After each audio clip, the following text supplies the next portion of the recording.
अखन अहाँ सब सुन रहल छी अमजन म्यूजिक की शानदार प्रस्तुति।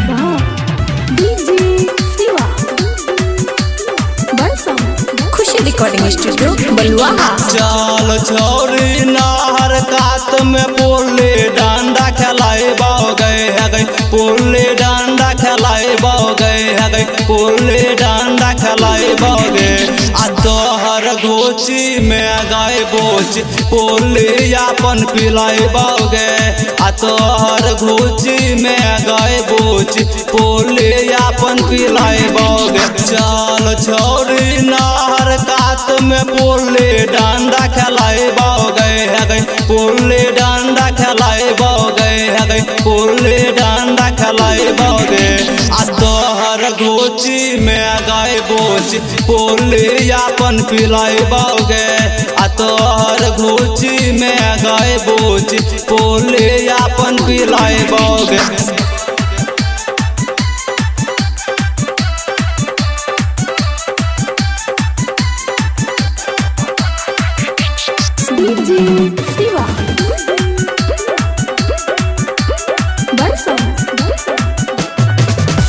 इंग्लिश वाला फिल्म के सीन तोरा देखेबो गए है गई सीन तोरा देखेबो गए है गई सीन तोरा देखेबो गए आ तोहर घोची में गए बोचे पोले यापन पिलाएबो गए आ तोहर घोची में गए बोचे पोले यापन पिलाएबो गए। इंग्लिश वाला फिल्म के सीन तोरा देखेबो गए है गई सीन तोरा देखेबो गए है गई सीन तोरा देखेबो गए आ तोहर घोची में गए बोचे पोले यापन पिलाएबो गए आ तोहर घोची में गए बोचे पोले यापन पिलाएबो गए।